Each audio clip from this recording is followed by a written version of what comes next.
Hey, what's up guys? This is Kimmerman from Kimmerman Gunpla Studio, and today papakita ko sa inyo yung mga for December overhauls ko, and yan na, marami akong nabili ngayon for December, kaya simulan na natin kung ano yung mga nabili ko. At dahil Shopee sale, maraming Shopee sale talaga, let's reveal those shops kung saan ko nabili itong mga ito. So those gifts, tara! So, umpisahan natin sa mga original kits natin dito. So, I have here 3 original kits. I got here my Promaxis from Wave Corporation. And this is actually Wave and kung di ako nagkakamali, Academy, yes. This is from the Wave and Academy of South Korea, plastic model kits.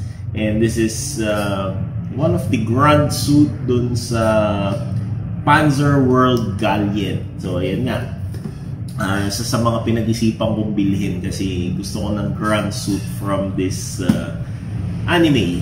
And I'm still waiting for the Moderoid lines. Maraming Moderoid na Panzerworld Gallant models na i-release yata nila for 2026.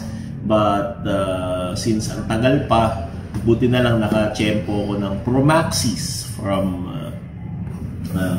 Panzerworld and Academy. Okay, so I bought it from Tokyo Himawari shop dyan sa Shopee. Medyo may kamahalan lang ng konti yung mga tinda nila, pero timingan nyo lang na ano siya, na sale, and merong mga promos and vouchers, so makakamura din kayo dito.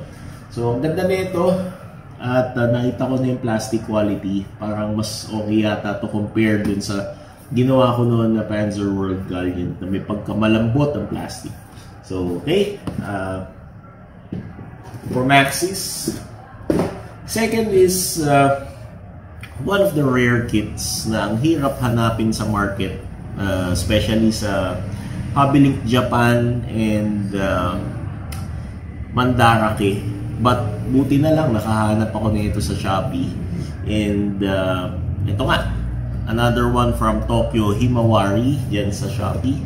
I got my Majestic Prince Gold 4 from Kotobukiya. So there we go. Ang hirap hanapin to, promise, but thankfully I got to see it in Tokyo Himawari, and I bought it around 3,400 if I'm not mistaken, kasi nagamit ko yung mga vouchers ko sa Shopee, so mura ko nabili.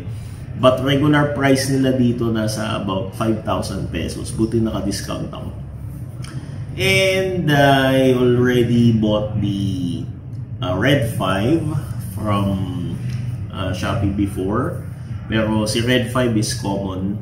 Buti na lang si Gold 4 na rare, nakahanap ako dito kay Tokyo Himawari. So there we go. Excited na rin akong buuin to kasi ang ganda ng plastic quality niya. At the same time, yung color separation, nakita ko kagad magandang color separation ng plastic ng kit na to. So let's go. My third original kit here is isa rin sa mahirap hanapin nowadays. Kung mahanap mo is overpriced. So I got here my Zeong. Ito si MSN Zeong from Mobile Suit Gundam. So ito yung pinaka-last na mobile suit ni Char Aznable. Since I'm collecting all the Char Aznable kits, at wala na lang ako yung Nightingale Reborn 100. So sana nga gumawa yung China ng Reborn 100 ng Nightingale para mas mura-mura siya. And there, I got my Zeong here. I bought it from Ace Hobby Tech sa Shopee din. So Ace Hobby Tech is from San Fernando, La Union, if I'm not mistaken. So ayan, nabili ko sa kanya to for about 2,900. Ayan, mas mura siya compare sa mga Chinese seller na binibenta to around 3,500. Meron pa akong isa palang Kotobukiya here. So there I got my JGSDF Hellhound, and this is from the Patlabor anime. So ayan, isa sa mga gusto kong kit na kolektahin since this is a chopper. It deeply reminds me the days when I'm still working in Saudi Arabia, in Saudi Aramco, na sumasakay ako ng helicopter. So this will remind me of that. Kaya binili ko siya. So this is a very simple kit. Since I already started collecting aircrafts before, at ayun nga, nakita ko siya sa isang shop. Nakalimutan ko yung shop sa Shopee. Anyway, I will put it here kung saan ko nabili. So there we go. This is Hellhound from Kotobukiya. And so let's go with the bootlegs. So I got here my 2508. So this is the Shengyi model kit. The utang inang aso. Hey! So this is my Shengyi model kit. And ano nga ba to? Providence Gundam. Ayan. Bootleg copy for the master grade Providence Gundam. Okay. And dahil may Providence Gundam, of course, meron tayong Freedom Gundam from the band.